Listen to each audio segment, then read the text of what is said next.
നമ്മുടെ കേന്ദ്ര ബജറ്റ് ഫെബ്രുവരി 1-ാം തീയതി അവതരിപ്പിക്കുകയാണ് ബഹുമാനപ്പെട്ട ധനമന്ത്രി നിർമ്മല സീതാരാമൻ. അപ്പൊ നമ്മൾ ഈ കഴിഞ്ഞ 2025-26 വർഷം ചില പ്രത്യേകതകൾ നിറഞ്ഞ വർഷമായിരുന്നു. എന്തൊക്കെയായിരുന്നു ആ പ്രത്യേകതകൾ? ഒന്നാമത്തെ പ്രത്യേകത എന്ന് പറയുന്നത് GST റീസ്ട്രക്ചറിങ്. അതിനു മുൻപ് ഒരുപാട് കാര്യങ്ങൾ നടന്നിട്ടുണ്ട്, മറന്നിട്ടില്ല. പഹൽഗാം നമുക്ക് ഏറ്റ ഒരടിയായിരുന്നു, പക്ഷെ അതിനേക്കാൾ വലിയ തിരിച്ചടി കൊടുത്ത് നമ്മളത് നമ്മുടെ വിജയമാക്കി മാറ്റി. അപ്പൊ അങ്ങനെ ആ വലിയ മഹാസംഭവം. അത് കഴിഞ്ഞാല് ഇന്ത്യയിലെ പൗരജനങ്ങളെ ചേർത്ത് നിർത്തുന്ന ഒരു പരിപാടിയായിരുന്നു സത്യം പറഞ്ഞാൽ GST റീസ്ട്രക്ചറിങ്. GST റീസ്ട്രക്ചറിങ് വഴി എന്താണ് ചെയ്തത്? GSTയിലുണ്ടായിരുന്ന വളരെ പ്രധാനപ്പെട്ട 2 റേറ്റുകളെ മാറ്റി അതിന്റെ താഴേക്കുള്ള റേറ്റിലേക്ക് അതായത് 28% എന്ന ഏറ്റവും വലിയ നികുതി റേറ്റ്, ആ റേറ്റിനെ 18%, ആ റേറ്റിലെ ഉൽപ്പന്നങ്ങളെ, ആ റേറ്റ് എടുത്തു കളഞ്ഞ് അതിലെ ഉൽപ്പന്നങ്ങളെ 18% മാറ്റി. അതുപോലെ 18% നിന്നിരുന്ന ഉൽപ്പന്നങ്ങളെ അതിന്റെ താഴേക്ക് മാറ്റുകയല്ല, 5 കൊണ്ടുവന്നു. 12% പലിശ എന്ന ആ ഒരു നിരക്ക് തന്നെ എടുത്തു കളഞ്ഞിട്ട് അതായത് നേരത്തെ നിലവിലിരുന്ന GST റേറ്റുകൾ എന്ന് പറഞ്ഞാൽ 5, 12, 18, 28 ഇവയായിരുന്നു. അതിൽ നിന്ന് 28 മാറ്റി 28 90% ഉൽപ്പന്നങ്ങളെയും 18 കൊണ്ടുവന്നു. എന്ന് വെച്ചാൽ വലിയ നികുതി ഇളവാണ് അവിടെ കിട്ടിയത്. ചെറിയ ഇനം വാഹനങ്ങളുടെയൊക്കെ വില അതോടുകൂടി താഴേക്ക് വരികയായിരുന്നു. അതോടൊപ്പം തന്നെ 28% ഉണ്ടായിരുന്ന ചില ഉൽപ്പന്നങ്ങൾ, ഉദാഹരണം എന്താ പറയുക, പാൻ മസാല, അതുപോലെ ലോട്ടറി മുതലായതിനെയൊക്കെ 40% എന്ന റേറ്റിലേക്ക് മാറ്റി. അതൊക്കെ ക്രേസി ഗുഡ്സ് ആണ് എന്ന രീതിയിലാണ് അങ്ങനെ മാറ്റിയത്. അപ്പൊ അങ്ങനെ ഒരു മാറ്റം, 28% എടുത്തു കളഞ്ഞു, 18 കൊണ്ടുവന്നു. 18% ഉണ്ടായിരുന്ന 99% ഉൽപ്പന്നങ്ങളും 5% കൊണ്ടുവന്നു. അത് വലിയ ഒരു മാറ്റമായിരുന്നു. ഇടയ്ക്കുണ്ടായിരുന്ന 12% എടുത്തു കളഞ്ഞിട്ടാണ് ഈ 18% നികുതി കൊടുക്കേണ്ടിയിരുന്നവയെ 5% കൊണ്ടുവരുന്നത്. അപ്പോൾ ഉടനെ എത്ര ശതമാനം നികുതിയുടെ ഇളവാണ് ജനങ്ങൾക്ക് കിട്ടിയത്. അത് ശരിക്ക് ജനങ്ങളെ സംബന്ധിച്ച് വലിയ ഒരു ചേർത്തുപിടിക്കൽ തന്നെയായിരുന്നു. അങ്ങനെ അപ്പോഴും വേറൊരു വളരെ പ്രധാനപ്പെട്ട കാര്യമുണ്ട്. പാർത്ഥസാരഥി ഷോമിനെ പോലെയുള്ള ടാക്സ് എക്സ്പേർട്സ്, ആഗോള തലത്തിൽ പ്രശസ്തരായ ടാക്സ് എക്സ്പേർട്സ് പറഞ്ഞിട്ടുള്ളത്, എന്തുകൊണ്ട് ഇന്ധനം GSTയിൽ കയറ്റിയില്ല? അതായത് പെട്രോളിയം ഉൽപ്പന്നങ്ങൾ GSTയിൽ കയറ്റിയിരുന്നെങ്കിൽ ആ GST would have been the best GST എന്നാണ് അദ്ദേഹത്തെ പോലുള്ളവർ അഭിപ്രായപ്പെട്ടത്. പാർത്ഥസാരഥി ഷോമിന്റെ ടാക്സേഷൻ ആൻഡ് ഡെവലപ്മെന്റ് എന്ന ഗ്രന്ഥം എടുത്ത് 171-ാം പേജ് നോക്കുക. Petroleum is not in GST, it is not GST എന്നാണ് ഹെഡിങ് തന്നെ ആ പേജിന്റെ. അപ്പൊ അത് ചെയ്യാമായിരുന്നു, അത് ചെയ്തിട്ടില്ല. സാരമില്ല, പോട്ടെ. അതെന്നുവെച്ചാൽ പെട്രോളിയം ഉൽപ്പന്നങ്ങളുടെ പ്രസക്തി എന്താണ്? എന്തുകൊണ്ടാണ് പാർത്ഥസാരഥി ഷോം അങ്ങനെ പറയുന്നത്? ഇപ്പോഴെങ്കിലും നിർമ്മലാ സീതാരാമന് തോന്നുന്നെങ്കിൽ അതങ്ങനെ ചെയ്യട്ടെ. അതായത് പാർത്ഥസാരഥി ഷോം പറഞ്ഞതിന്റെ കാരണം, പെട്രോളിയം ഉൽപ്പന്നങ്ങളുടെ വില, അവയുടെ വില ചെന്നു പറ്റാത്ത മേഖലകളില്ല. നാം വാങ്ങുന്ന ഓരോ ഉൽപ്പന്നത്തിലും, നാം വെക്കുന്ന ഓരോ ചുവടിലും, അതായത് നിങ്ങൾ ബസ് വഴിയോ കാർ വഴിയോ ട്രെയിൻ വഴിയോ എങ്ങനെ യാത്ര ചെയ്താലും അവിടെയൊക്കെ പെട്രോളിയം ഉൽപ്പന്നങ്ങളുടെ പ്രസക്തി നമുക്കറിയാം. അതാ പറഞ്ഞ സമസ്ത മേഖലകളിലും ബാധിക്കുന്ന ഒന്നാണ് പെട്രോളിയം ഉൽപ്പന്നങ്ങളുടെ വില. അതുകൊണ്ടാണ് പെട്രോളിയം ഉൽപ്പന്നങ്ങളെ GSTയിൽ കൊണ്ടുവരണം, ലോവർ റേറ്റിൽ കൊണ്ടുവരണം. അങ്ങനെ കൊണ്ടുവരുമ്പോഴേക്കും പെട്രോളിയം വില കുറയും, നമ്മുടെ ജീവിതത്തിന് അത്രയും ആശ്വാസകരമാണ്. ഇപ്പോൾ എന്താണ്, ലോകത്തെ ഏറ്റവും ഉയർന്ന പെട്രോളിയം വിലയുള്ള ഒരു രാജ്യമാണ് ഇന്ത്യ. അതിൽ എന്തെങ്കിലും സംഭവിക്കുമെന്ന് പ്രതീക്ഷയില്ല, എങ്കിലും ആ സാധ്യത അങ്ങനെ ചെയ്യാവുന്നതായിരുന്നു. ഇപ്പൊ ഈ പെട്രോളിയം റീസ്ട്രക്ചറിനെ എല്ലാവരും വളരെ പ്രതീക്ഷയോടെ പറയുന്നു. ബഹുമാനപ്പെട്ട പ്രധാനമന്ത്രി തന്നെ എല്ലാ പത്രങ്ങളിലും ആയിടയ്ക്ക് നമ്മൾക്ക് അറിയാമായിരുന്നു, നോക്കിയാൽ ഫുൾ പേജ് ആണ് ജനങ്ങളെ ചേർത്ത് പിടിച്ച് വില താഴേക്ക് വരുന്നതിന്റെ. ആ സമയത്തൊക്കെ നമ്മൾ വിചാരിക്കാമായിരുന്നു, ഈ പെട്രോളിയം ഉൽപ്പന്നങ്ങളെ എന്തുകൊണ്ട് GSTയിൽ കൊണ്ടുവന്നില്ല എന്നും കൂടി നമുക്ക് ചോദിക്കാമായിരുന്നു. ഓക്കെ, അപ്പൊ അങ്ങനെയുള്ള ആ GST റീസ്ട്രക്ചറിങ് തീർച്ചയായിട്ടും വളരെ പോസിറ്റീവായിട്ടുള്ള ഒരു സിറ്റുവേഷനാണ് ഇന്ത്യയിൽ സൃഷ്ടിച്ചത്. പിന്നെ അതുകൊണ്ട് തന്നെയാണ് കൺസ്യൂമർ പ്രൈസ് ഇൻഡെക്സിലേക്ക് ഒന്ന് ആലോചിച്ച് നോക്കണം. 12 വർഷത്തെ ഏറ്റവും താഴ്ന്ന കൺസ്യൂമർ പ്രൈസ് ഇൻഡെക്സ് ആണ് കഴിഞ്ഞ സെപ്റ്റംബറിൽ നമ്മൾ കണ്ടത്. 0.25%. അതായത് ഉപഭോക്തൃ വില 0.25%ലേക്ക് താണു. കഴിഞ്ഞ 12 വർഷത്തിൽ ആദ്യമാണ് അങ്ങനെ കൺസ്യൂമർ പ്രൈസ് താഴേക്ക് വരുന്നത്.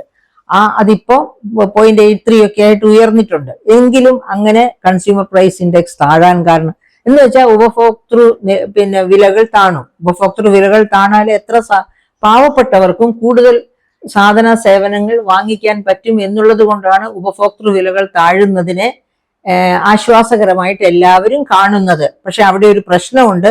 IMF പറഞ്ഞിരുന്നു, ആ കണക്ക് കൂട്ടൽ, അതായത് നമ്മളുടെ മെത്തഡോളജി ഓഫ് ഫൈൻഡിങ്, അതായത് ഈ ഉപഭോക്തൃ വിലകൾ കണക്ക് കൂട്ടി ആ രീതി തെറ്റിപ്പോയി, അതിൽ കുറച്ച് പെശകുണ്ട്, അതുകൊണ്ടാണ് 0.25 ആയിട്ട് വിലകൾ താണത് എന്ന് IMF ചൂണ്ടിക്കാണിച്ചു. അത് പോകട്ടെ.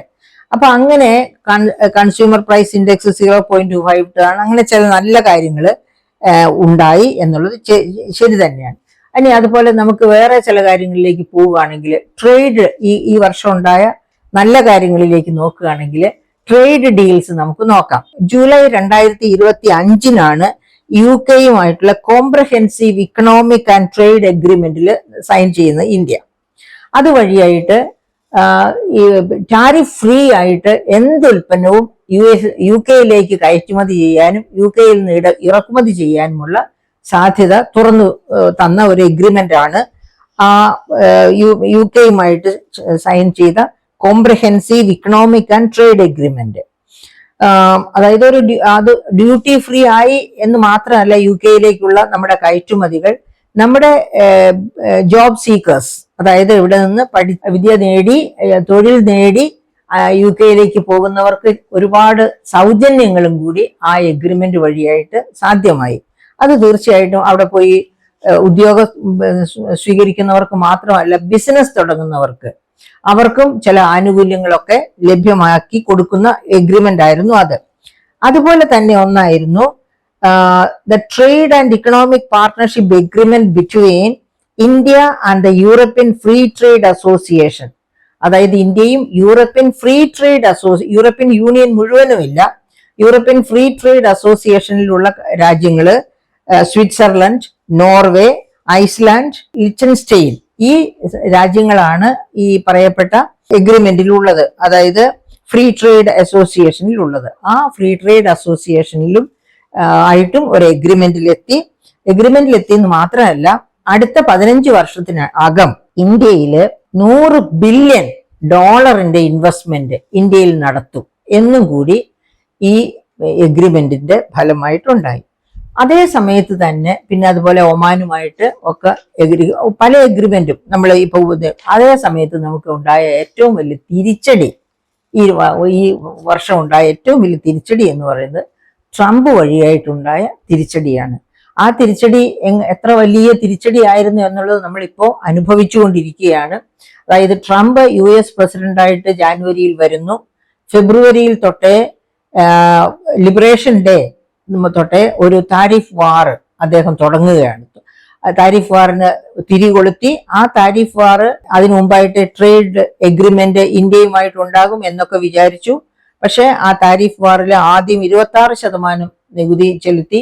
അതിനുശേഷം ജൂലൈ ആയപ്പോഴേക്കും ട്രേഡ് എഗ്രിമെന്റിൽ എത്തിയില്ല. അതേ സമയത്ത് 25% നികുതി എന്ന് പറഞ്ഞ് ഇന്ത്യയുടെ മേല് 26% എന്ന് ആദ്യം ചെലുത്തിയ ലിബറേഷൻ ഡേ എന്നും പറഞ്ഞ് ചെലുത്തിയത് ഒരുപാട് രാജ്യങ്ങൾ, അമേരിക്കയുമായിട്ട് കയറ്റുമതി ഇറക്കുമതി ബന്ധമുണ്ടായിരുന്ന എല്ലാ രാജ്യങ്ങൾക്കും കൂടിയായിരുന്നു അന്ന് അങ്ങനെ 26% നികുതി ചുമത്തിയത്. പക്ഷെ ഇന്ത്യയുമായിട്ട് ഒരു എഗ്രിമെന്റിൽ എത്തായിക കൊണ്ട് ജൂലൈ ആയപ്പോഴേക്കും അത് 25% നിജപ്പെടുത്തി. പിന്നെയും ചില കണ്ടീഷൻസ് വെച്ചു. അത് പുനഃപരിശോധിക്കുന്നതിന് ചില കണ്ടീഷൻസ് വെച്ചു. എന്തൊക്കെയായിരുന്നു കണ്ടീഷൻ? ഒന്നാമത്തെ കണ്ടീഷൻ എന്ന് പറയുന്നത് റഷ്യയിൽ നിന്നുള്ള ഓയിൽ വാങ്ങൽ ഇന്ത്യ നിർത്തണം. രണ്ടാമത്തെ കണ്ടീഷൻ എന്ന് പറയുന്നത് റഷ്യയുമായിട്ടുള്ള ഏത് ഇടപാടും ഏത് രാജ്യവുമായിട്ടുള്ള ട്രേഡ് എഗ്രിമെന്റിലും ഡോളർ ആയിരിക്കണം അതിന്റെ കറൻസി ആയിട്ട് ഉപയോഗിക്കുന്നത്. കാരണം ഡൊണാൾഡ് ട്രംപ് ഭരണത്തിൽ വരുമ്പോൾ തന്നെ അമേരിക്കൻ ഡോളറിനെ ഏറ്റവും ശക്തമായ കറൻസി ആക്കുമെന്ന് പ്രോമിസ് ചെയ്താ വന്നത്. അപ്പൊ അതിനുവേണ്ടി എല്ലാ രാജ്യങ്ങളും അവരുടെ ട്രേഡ് നടത്തുന്നത് അമേരിക്കൻ ഡോളറിലായിരിക്കണം, അവനവന്റെ കറൻസിയിലാകരുത് എന്ന ഒരു കണ്ടീഷൻ അവിടെ കൊണ്ടുവരുന്നു. അപ്പം അങ്ങനെ ആ കണ്ടീഷൻസ് ഒക്കെ പക്ഷെ ഇന്ത്യക്ക് പാലിക്കാൻ പറ്റിയില്ല. ഒന്നാമത്തെ കണ്ടീഷൻ റഷ്യയിൽ നിന്നുള്ള എണ്ണ വാങ്ങൽ നിർത്തണം എന്നത്. കാരണം ഇന്ത്യയിൽ നിന്നുള്ള ഒരു നല്ല ബയറാണ് അമേരിക്കയാണ്. ഇന്ത്യയിൽ നിന്ന് ഏറ്റവും കൂടുതൽ ഉൽപ്പന്നങ്ങൾ വാങ്ങുന്ന, നമുക്ക് ഏറ്റവും കൂടുതൽ ട്രേഡ് സർപ്ലസ് ഉള്ള രാജ്യം അമേരിക്കയാണ്. അത് ശരിയാണ്. പക്ഷേ അതുപോലെ തന്നെ അല്ലെങ്കിലും വളരെ കൂടുതൽ നമ്മളിൽ നിന്ന് വാങ്ങുന്ന മറ്റൊരു രാജ്യമാണ് റഷ്യ. അപ്പൊ അങ്ങനെയുള്ള ആ സാഹചര്യത്തിൽ അവിടെ നിന്നുള്ള ഓയിൽ വാങ്ങൽ നിർത്തുക എന്ന് പറഞ്ഞാൽ റഷ്യയുമായിട്ടുള്ള റിലേഷൻസ് വളരെ മോശമാകും. അതുകൊണ്ട് ആ ട്രംപിന്റെ ആ ഡിമാൻഡ് പാലിക്കാൻ ഇന്ത്യക്ക് പറ്റിയില്ല. അങ്ങനെ പറ്റാതെ വന്നതുകൊണ്ട് ഓഗസ്റ്റ് ആയപ്പോഴേക്കും 25% എന്ന് പറയുന്ന താരിഫ് അതിന്റെ നേരെ 100% വർദ്ധിപ്പിച്ചു. അതായത് വേറെ ഒരു 25% കൂടി ആയി എന്ന് വെച്ചാൽ 50% നമ്മുടെ താരിഫ് മാറി അമേരിക്കയുമായിട്ടുള്ള ട്രേഡില്. അപ്പൊ എന്ത് സംഭവിച്ചു? അമേരിക്കയിലേക്ക് ഇവിടുന്ന് ലേബർ ഇന്റൻസീവ് ആയിട്ടുള്ള ഒരുപാട് ഉൽപ്പന്നങ്ങളാണ് വലിയ തോതിൽ US കയറ്റുമതി ചെയ്തുകൊണ്ടിരുന്നത്. നമ്മുടെ അപ്പാരൽ ഇൻഡസ്ട്രി, അതായത് വസ്ത്ര വ്യാപാര രംഗം, അതുപോലെ തന്നെ നമ്മുടെ സ്വർണ വജ്ര ആഭരണ വ്യാപാര രംഗം, അതുപോലെ തുകൽ ഉൽപ്പന്നങ്ങളുടെ ഇലക്ട്രോണിക് ഇൻഡസ്ട്രി, എഞ്ചിനീയറിംഗ് ഇൻഡസ്ട്രി, ഇവയൊക്കെ അമേരിക്കയ്ക്ക് വേണ്ടി ഡിസൈൻ ചെയ്ത് കൊണ്ടുപോകുന്ന ഉൽപ്പന്നങ്ങൾ ഉണ്ടായിരുന്നു. അത്ര അധികം, അതായത് അത് വളരെ ലോ താരിഫില്, അതും അല്ലെങ്കിൽ 0 താരിഫില്. അതുപോലെ സമുദ്രോൽപ്പന്നങ്ങൾ, ഈ 50% താരിഫ് ഒറ്റയടിക്ക് വന്നതോടെ ഈ പറയപ്പെട്ട എല്ലാ എക്സ്പോർട്സും വലിയ തോതിൽ താഴേക്ക് പോയി. നേരത്തെ തന്നെ എഗ്രി ചെയ്ത എഗ്രിമെന്റ്സ് പോലും ക്യാൻസൽ ചെയ്തു പോയി. നമ്മുടെ ട്രേഡ് ഡെഫിസിറ്റ്, അതായത് നമുക്ക് US ആ ട്രേഡ് സർപ്ലസ് ഒക്കെ താഴേക്ക് പോയി. അങ്ങനെ വലിയ പ്രതിസന്ധിയിൽ നമ്മുടെ വ്യാപാര മേഖല എത്തിച്ചേർന്നു. അത് ഇപ്പോഴും ആ ട്രേഡ് ഡീൽ പൂർത്തിയായിട്ടില്ല. അധികം താമസിയാതെ US ട്രേഡ് ഡീൽ സാധ്യമാകും എന്ന് നമ്മൾ പ്രതീക്ഷിക്കുകയാണ്. അത് നമുക്ക് അനിവാര്യമാണ്. ആ ട്രംപിന്റെ അഹങ്കാരവും ഹുങ്കും ഒക്കെ ശരിയാണ്. പക്ഷെ നമ്മളിൽ നിന്ന് ഒരുപാട് അതുകൊണ്ട് തന്നെയാണ് അയാൾ ഇത്രയധികം ഹുങ്കും അഹങ്കാരവും ഒക്കെ കാണിക്കുന്നത്. പക്ഷെ അത് ഡിപ്ലോമസി കൊണ്ട് തന്നെ കൈകാര്യം ചെയ്യാൻ നമ്മുടെ ഡിപ്ലോമാറ്റ്സിന് കഴിയണം. ബിക്കോസ് നമുക്ക് ഡിഫൻസിലും ഒക്കെ ഒരുപാട് കോഓപ്പറേഷൻ US അപ്പൊ നമുക്ക് അവരോടും ഡിക്റ്റേറ്റ് ചെയ്യാനുള്ള സാധ്യതകൾ ധാരാളമുണ്ട്. നമ്മൾ 146 കോടി 39 ലക്ഷം ജനങ്ങളുള്ള രാജ്യമാണ്. ഇത്തരം കാര്യങ്ങളൊക്കെ ഉണ്ട്. അപ്പൊ അങ്ങനെ വെച്ച് ട്രംപിനെ നമുക്ക് വരച്ച വരയിൽ നിർത്താൻ പറ്റിയില്ലെങ്കിലും കുറച്ച് അമിക്കബിൾ സൊല്യൂഷനിലേക്ക് കൊണ്ടുവരാൻ പറ്റുമെന്ന് നമുക്ക് പ്രതീക്ഷിക്കാം. അപ്പൊ അതൊക്കെ ഈ വർഷം നമുക്ക് തരുന്ന നല്ല പ്രതീക്ഷകളാണ്. അതുപോലെ കാർഷിക മേഖല തരക്കേടില്ലാത്ത പെർഫോമൻസ് ആണ് കാഴ്ചവെച്ചത്. അതൊക്കെ ഇന്ന് നമുക്ക് കൂടുതൽ വിവരങ്ങൾ കിട്ടണമെങ്കിൽ ഇക്കണോമിക് സർവേ റിപ്പോർട്ട് പുറത്തു വരണം. ആ സർവേ റിപ്പോർട്ട് സാധാരണ രീതിയിൽ പിന്നെ 1-ാം തീയതി ബജറ്റ് ആണെങ്കിൽ തലേ ദിവസമാണ് സർവേ റിപ്പോർട്ട് പുറത്തു വിടുക. അപ്പൊ അത് കാരണം കൊണ്ട് നമുക്ക് അന്നേരം നോക്കിയിരിക്കാം. പിന്നെ അതുപോലെ ഈ പ്രതീക്ഷകളിലേക്ക് നോക്കുമ്പോൾ നമുക്ക് ഹെൽത്തിന് കഴിഞ്ഞ ബജറ്റിൽ എന്ത് കിട്ടി, അതുപോലെ എഡ്യൂക്കേഷൻ എന്ത് കിട്ടി, അങ്ങനെ ഓരോ മേഖലയെ പറ്റിയും തരംതിരിച്ച് നമുക്ക് ചിന്തിക്കാൻ പറ്റും. അപ്പൊ അങ്ങനെ നോക്കുമ്പോൾ ഇന്ത്യയെ സംബന്ധിച്ച് ഹെൽത്ത് വളരെ പരമപ്രധാനമായ ഒരു മേഖലയാണ്. കാരണം എന്താണ്? 146 കോടി 39 ലക്ഷം ജനങ്ങളുള്ള ലോകത്തെ ഏറ്റവും വലിയ ജനസംഖ്യ രാജ്യമാണ് ഇന്ത്യ. അതുകൊണ്ട് തന്നെ എന്ന് പറഞ്ഞാൽ എല്ലാത്തരം രോഗങ്ങളുടെയും ഒരു കളിത്തൊട്ടിലാണ് ഇന്ത്യ എന്ന് വേണമെങ്കിൽ നമുക്ക് പറയാൻ പറ്റും. കാരണം കമ്മ്യൂണിക്കബിൾ ഡിസീസസ് ഉണ്ട്, ഇൻഫെക്ഷ്യസ് ഡിസീസസ് ഉണ്ട്, നോൺ കമ്മ്യൂണിക്കബിൾ ഡിസീസ് ഉണ്ട്, ക്ലൈമറ്റുമായിട്ട് ബന്ധപ്പെട്ട് വരുന്ന രോഗങ്ങളുണ്ട്. അങ്ങനെ വിവിധ തരം രോഗങ്ങളുണ്ട്. രോഗങ്ങൾ വിവിധ തരം ഉണ്ട് എന്ന് മാത്രവുമല്ല, ഇന്ത്യയുടെ നോർത്ത് ഇന്ത്യയിലേക്ക് ചെന്നാൽ പ്രൈമറി ഹെൽത്ത് സെന്റേഴ്സ് പോലും ഇല്ലാത്ത മേഖലകളാണ് പലതും. അതിന് സാക്ഷ്യമുണ്ട്. നമ്മുടെ മുൻപില് കോവിഡ് കാലത്ത് ഗംഗയിലൂടെയൊക്കെ ഒഴുകി നടന്ന dead bodies, primary health centres പോലും ഇല്ല. അതുകൊണ്ടാണ് അത്രയധികം 4 ലക്ഷത്തിൽ താഴെയാണ് ഇന്ത്യയിലെ കോവിഡ് ഡെത്ത് എന്ന് പറഞ്ഞു. അപ്പൊ WHO പറഞ്ഞു അല്ല, അത് 30 ലക്ഷത്തിനൊക്കെ മുകളിലാണെന്ന് പറഞ്ഞു. അപ്പൊ അതൊക്കെയാണെന്ന് അവസാനം തെളിയുകയും ചെയ്തു.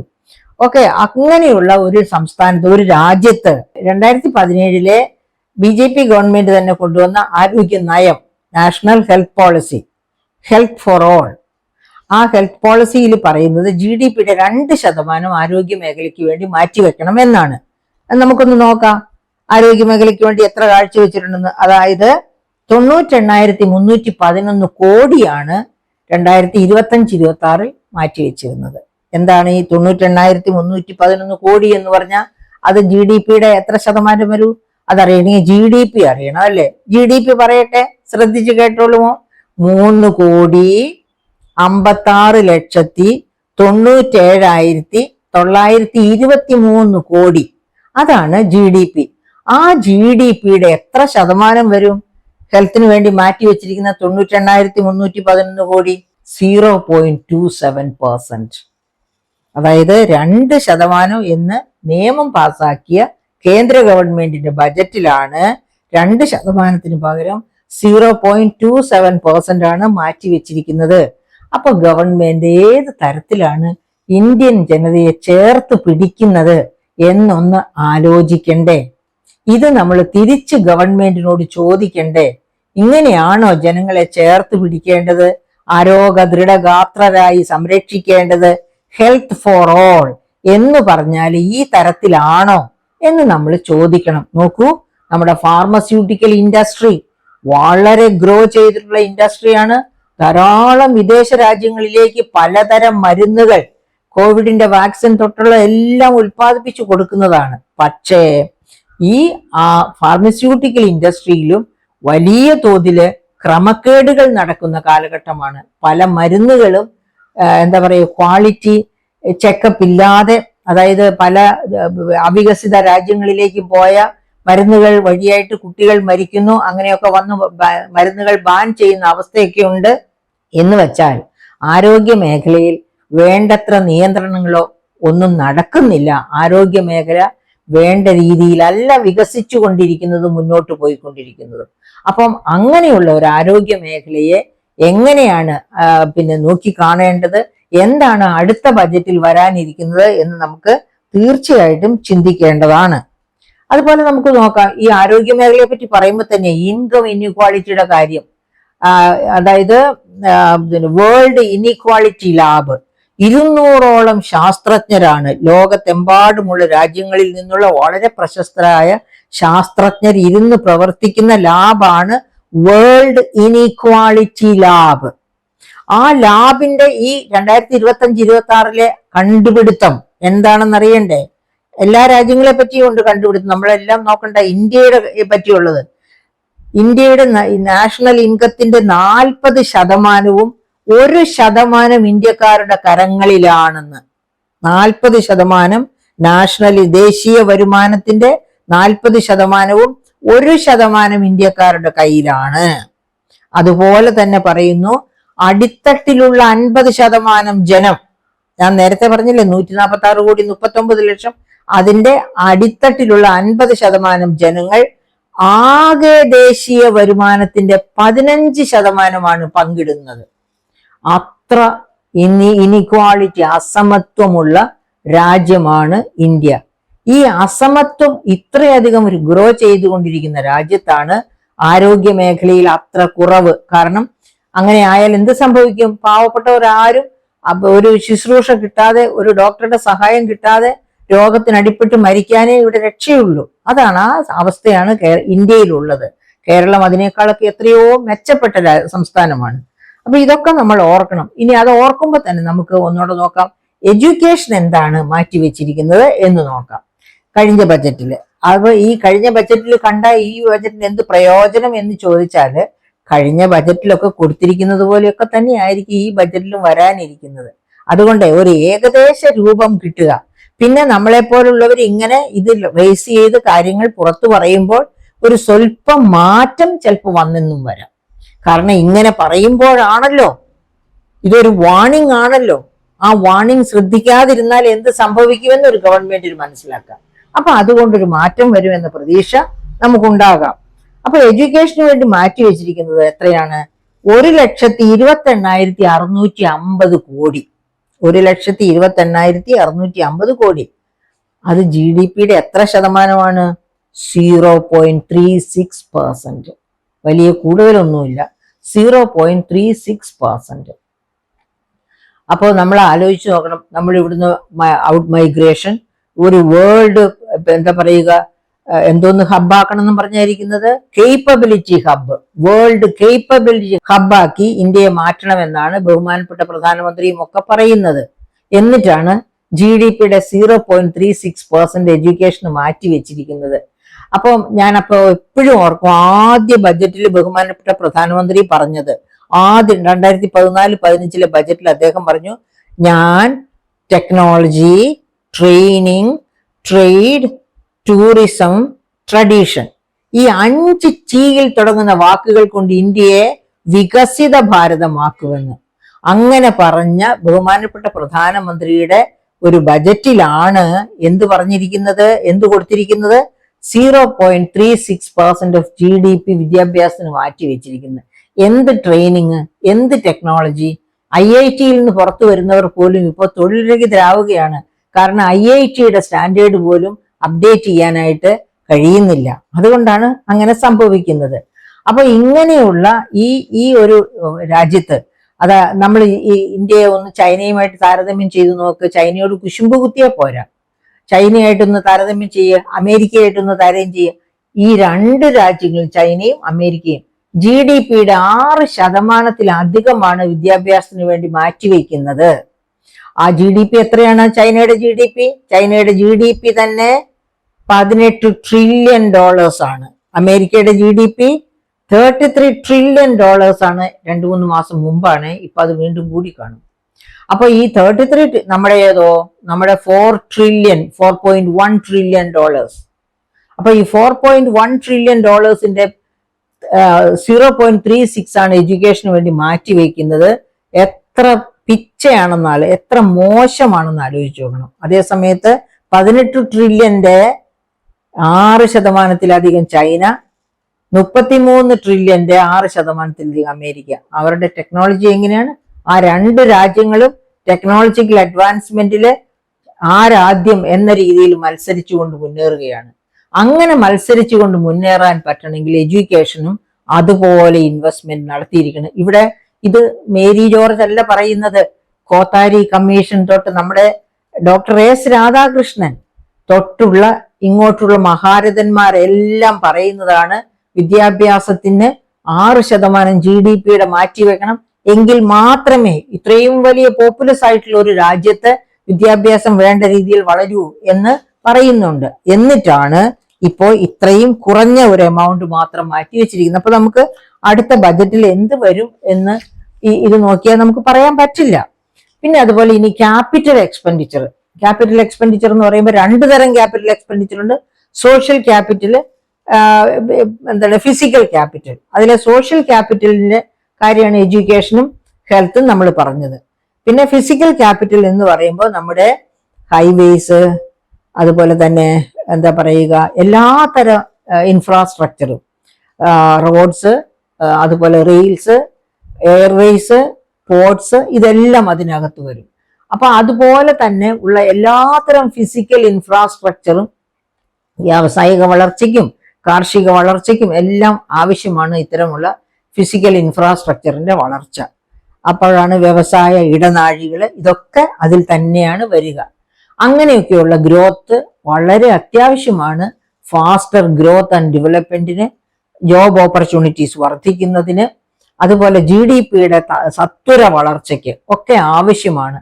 അതിന് സാധാരണ രീതിയിൽ ആ മേഖലയ്ക്ക് ബജറ്റില് വലിയ കുഴപ്പമില്ലാത്ത രീതിയിൽ തുക വക കൊള്ളിക്കാറുണ്ട്. ഇത്തവണയും അങ്ങനെ തന്നെ കൊള്ളിക്കുമെന്ന് നമുക്ക് ഊഹിക്കാം. പക്ഷെ നമ്മുടെ ഹൈവേ ഒന്ന് ആലോചിച്ചു, കേരളത്തിലെ ഹൈവേ എത്ര എന്താ പറയുക, ഇൻഎഫിഷ്യന്റ് ആയിട്ടാണ്, അതായത് ശാസ്ത്രീയമായ പഠനങ്ങൾ നടത്താതെയാണ് ഇതുപോലെയുള്ള ഇൻവെസ്റ്റ്മെന്റ്സ് പലപ്പോഴും നടത്തുന്നത് എന്നതിന്റെ തെളിവാണ് നാഷണൽ ഹൈവേക്ക് വേണ്ടി, അതായത് കേന്ദ്ര ഗവൺമെന്റ് ഫണ്ട് ചെയ്ത് നടന്ന നമ്മുടെ കേരളത്തിലെ നാഷണൽ ഹൈവേകൾ ഉണ്ടാക്കുന്ന പ്രതിസന്ധി എന്ന് ഓർക്കണം. അപ്പൊ അതിനൊക്കെ മാറ്റം വരത്തക്ക രീതിയിൽ കേരളത്തിൽ നിന്നുള്ള എന്താ പറയുക ഇടപെടലുകൾ കേന്ദ്ര ബജറ്റിലും അതിനുശേഷമുള്ള ഫണ്ട് ചെലവഴിക്കലിലും ഉണ്ടായേ തീരൂ.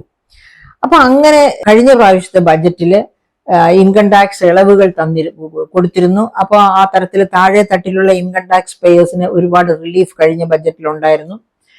അത് അതേ ഇളവുകൾ ഈ പ്രാവശ്യത്തെ ബജറ്റിൽ ഉണ്ടാകണമെന്നില്ല. കാരണം കഴിഞ്ഞ പ്രാവശ്യം അങ്ങനെ ഒരു ബജറ്റ് കൊണ്ടുവരുമ്പോൾ ഒട്ടും താമസിയാതെ പല സംസ്ഥാനങ്ങളിലും ഇലക്ഷൻ വരുന്നുണ്ടായിരുന്നു. അപ്പൊ ആ സംസ്ഥാനങ്ങളിലെ ഇലക്ഷൻ വിജയം മുന്നിൽ കണ്ടുകൊണ്ടാണ് അങ്ങനെ ഇളവുകൾ പ്രഖ്യാപിച്ചത്. ഈ പ്രാവശ്യം അങ്ങനെ ഇലക്ഷൻസ് ഒക്കെ വരുന്നുണ്ട്. പക്ഷെ അതുകൊണ്ട് തന്നെ കുറെ കാര്യങ്ങളൊക്കെ നമുക്ക് പ്രതീക്ഷിക്കാം. പക്ഷെ ഇനിയും ഇൻകം ടാക്സിൽ ഇളവ് വരുമെന്ന് പ്രതീക്ഷിക്കാൻ ഇടയില്ല. പക്ഷെ കസ്റ്റംസിലൊക്കെ മാറ്റങ്ങൾ വരാം. കസ്റ്റംസ് ഡ്യൂട്ടിയിൽ ഇപ്പോൾ തന്നെ അമേരിക്കയിലേക്കുള്ള കയറ്റുമതി ഒത്തിരി കുറഞ്ഞിരിക്കുന്നത് കൊണ്ട് തന്നെ അപ്പാരൽ മേഖലയിലും ഒക്കെ തൊഴിലില്ലായ്മ വളരെ പെട്ടെന്ന് വർദ്ധിച്ചുകൊണ്ടിരിക്കുകയാണ്. അപ്പൊ അതിനെയൊക്കെ അതിജീവിക്കത്തക്ക രീതിയിൽ അവർക്ക് ചില സബ്സിഡീസ്, ഈ എക്സ്പോർട്ടേഴ്സിന് സബ്സിഡി കൊടുക്കുക, അങ്ങനെയുള്ള പല പദ്ധതികളും പുതുതായിട്ട് ബജറ്റിൽ വന്നേക്കാൻ സാധ്യതയുണ്ട്. അങ്ങനെയൊക്കെ ഈ ബജറ്റ് പല മേഖലകളിലും വേണ്ട രീതിയിൽ സബ്സിഡീസ് ഒക്കെ കൊടുത്ത് നമ്മുടെ ഈ ട്രേഡ് ഡെഫിസിറ്റ്, അതായത് വ്യാപാര കമ്മി കുറച്ചു കൊണ്ടുവരുവാനുള്ള ശ്രമം ഉണ്ടാകും. അതോടൊപ്പം തന്നെ US-ഉമായിട്ടുള്ള ട്രേഡ് ഡീലും എത്രയും നേരത്തെ ഒപ്പിടാനുള്ള പരിശ്രമവും ഉണ്ടാകുമെന്ന് നമുക്ക്. അതുപോലെ തന്നെ വളരെ പ്രധാനമാണ് women's budget, gender responsive budget. വളരെ പ്രധാനമായിട്ട് നോക്കിക്കാണേണ്ട ഒന്ന് തന്നെയാണ്. കാരണം ലോകത്തെമ്പാടുമുള്ള സ്ത്രീകള്, അതായത് യുണൈറ്റഡ് നേഷൻസ് 1980-കളിൽ പുറത്തുവിട്ട റിപ്പോർട്ട് അനുസരിച്ച് തന്നെ ലോകത്ത് ചെയ്യപ്പെടുന്ന ജോലിയുടെ 2/3 ചെയ്യുന്നത് സ്ത്രീകളാണ്. പക്ഷെ 10-1 ഇൻകം മാത്രമേ അവർക്ക് അതിന് കിട്ടുന്നുള്ളൂ. 100-1 വെൽത്ത്, ധനത്തിന്റെ 100-1 മാത്രമേ സ്ത്രീകളുടെ പേരിലുള്ളൂ എന്നാണ് യുണൈറ്റഡ് നേഷൻസിന്റെ പഠനം പുറത്തു വിട്ടത്. അതുപോലെ തന്നെ അതിനുശേഷമാണ് UN വിമൻ വന്നത്. അതായത് സ്ത്രീകളുടെ പ്രത്യേക ജെൻഡർ റെസ്പോൺസീവ് ബജറ്റ്സും ഒക്കെ കൊണ്ടുവരാനുള്ള റെക്കമെൻഡേഷൻസോടുകൂടി UN വിമൻ ഒരു അതായത് UN-ന്റെ ഒരു ഭാഗമായിട്ട് വരുന്നു. ആ UN women gender responsive budgets എല്ലാ ഗവൺമെന്റുകളും കൊണ്ടുവരണം എന്ന് പറഞ്ഞു. അങ്ങനെ 1996 ജെൻഡർ റെസ്പോൺസീവ് ബജറ്റ് ചിദംബരമാണ് ഇന്ത്യയിൽ ആദ്യമായി കൊണ്ടുവരുന്നത്. തുടർന്ന് എല്ലാ ഗവൺമെന്റുകളും ജെൻഡർ റെസ്പോൺസീവ് ബജറ്റ്സ് കൊണ്ടുവരാറുണ്ട്. അപ്പൊ ജെൻഡർ റെസ്പോൺസീവ് ബജറ്റ്സ് കൊണ്ടുവന്നു എന്ന് വന്നിട്ട് പോലും the position of women is not, അതായത് സ്ത്രീകൾ ശാക്തീകരിക്കപ്പെടുന്നില്ല. അവരുടെ ബുദ്ധിമുട്ടുകൾ, പ്രാരാബ്ദങ്ങളൊക്കെ അതുപോലെ പഴയതുപോലെ തന്നെ വലിയ മാറ്റക്കുറച്ചില്ല, വലിയ ചെറിയ മാറ്റങ്ങൾ മാത്രം. അപ്പൊ UN വിമൻ വെച്ച ഒരു കണ്ടീഷൻ എന്താണെന്ന് വെച്ചാൽ ടൈം യൂസ് സർവേ നടത്തുക. എന്താണ് ടൈം യൂസ് സർവേ? സ്ത്രീകൾ വീടിനകത്ത്, അതായത് ഡൊമസ്റ്റിക് വർക്കായിട്ട് ചെയ്യുന്നത്, കെയർ ആയിട്ട് ചെയ്യുന്നത്, കെയർ ഇക്കോണമി എന്ന് വെച്ചാൽ എൽഡേഴ്സിനെ നോക്കുക, അങ്ങനെയൊക്കെയുള്ള കാര്യങ്ങൾ ചെയ്യുന്നത്. അതുപോലെ തന്നെ പറമ്പിലെ പണി എന്നും പറഞ്ഞ കൃഷിപ്പണി ചെയ്യുന്നത്, അങ്ങനെയുള്ള കാര്യങ്ങളെ, അങ്ങനെയൊക്കെയാണ് സ്ത്രീകളുടെ സമയത്തിന് നല്ല ഒരു ഭാഗവും ചെലവഴിക്കപ്പെടുന്നത്. അതായത് വിപണിയിൽ പോയി, അതായത് ശമ്പളത്തിന് അല്ലെങ്കിൽ കൂലിക്കോ വർക്ക് ചെയ്യുന്നതിന് പകരം സ്വന്തം വീട്ടിൽ കണക്കിൽ പെടാത്ത പണികൾ മാത്രമാണ് ചെയ്യുന്നത്. അതുകൊണ്ട് ഇത്രയേറെ ജോലി ചെയ്യുന്ന സ്ത്രീയെ പറ്റി പറയുന്നത് വീട്ടിലിരിക്കുക, വെറുതെ ഇരിക്കുക എന്നാണ് സാധാരണ പറയാറ്. ആ അവസ്ഥ മാറണം. സ്ത്രീകൾ ചെയ്യുന്ന ജോലിക്ക് ടൈം യൂസ് സർവേ അനുസരിച്ച് GDP-യുടെ എത്ര ശതമാനം അവരുടെ കോൺട്രിബ്യൂഷൻ ഉണ്ട് എന്ന് കാണണം. എന്നിട്ട് അതിന് അവർക്ക് പേയ്മെന്റ് നടത്തണം എന്നാണ് UN വിമൻ റെക്കമെൻഡ് ചെയ്തിട്ടുള്ളത്. അപ്പൊ ആ തരത്തിലുള്ള വലിയ അഡ്ജസ്റ്റ്മെന്റ്സ് ഒന്നും ഇതുവരെ ഇന്ത്യയിൽ നടന്നിട്ടില്ല. വിമൻസ് റിസർവേഷൻ 33% റിസർവേഷൻ കൊടുക്കുന്നത് പോലും ആ ബില്ല് പാസ്സായി, പക്ഷെ അത് ഇതുവരെ നടപ്പാക്കിയിട്ടില്ല. അത് ഇനി അടുത്ത ലോക്സഭ ഇലക്ഷനിൽ നടപ്പാക്കാം എന്നാണ് അന്ന് ബഹുമാനപ്പെട്ട പ്രധാനമന്ത്രി പറഞ്ഞത്. അപ്പൊ ആ ജെൻഡർ റെസ്പോൺസീവ് ബജറ്റ്, അതോടൊപ്പം തന്നെ ചൈൽഡ് റെസ്പോൺസീവ് ബജറ്റ്, ജെൻഡർ ബജറ്റില് കുട്ടികളെയും കൂടി ഉൾപ്പെടുത്തിയിട്ടുണ്ട്. അപ്പൊ കുട്ടികൾക്കും വനിതകൾക്കും വേണ്ടിയുള്ള ആ ബജറ്റിൽ എന്തുണ്ടാകും? അതിനകത്ത് ടൈം യൂസ് സർവേയോ, അതുപോലെ തന്നെ അവർക്ക് ആ ടൈം യൂസ് അനുസരിച്ച് ഒരു പേയ്മെന്റ്, പുറത്ത് ജോലിക്ക് പോകാത്ത സ്ത്രീകൾക്കും ഒരു ശമ്പളം കിട്ടത്തക്ക രീതിയിൽ എന്തെങ്കിലും സിസ്റ്റം ഉണ്ടാകുമോ? ഇതൊക്കെ നമുക്ക് ഈ ബജറ്റിൽ നോക്കിയിരുന്ന് കാണാം. കാരണം നിർമ്മല സീതാരാമൻ ഒരു വനിതയായതുകൊണ്ട് തന്നെ വനിതാ ബജറ്റിന്, അതായത് ജെൻഡർ റെസ്പോൺസീവ് ബജറ്റിന് ഒരു ഊന്നൽ കൊടുക്കും എന്ന് നമുക്ക് പ്രതീക്ഷിക്കാം. പക്ഷെ ആ ഊന്നൽ കഴിഞ്ഞ ബജറ്റുകളിലൊന്നും ഞാൻ കണ്ടിട്ടില്ല എന്നുകൂടി പറയാൻ ആഗ്രഹിക്കുന്നു. ഏതായാലും നമുക്ക് കാത്തിരുന്ന് കാണാം നമ്മുടെ ബജറ്റ് എന്തിനൊക്കെയാണ് പ്രയോറിറ്റീസ് കൊടുക്കുന്നത് എന്ന്.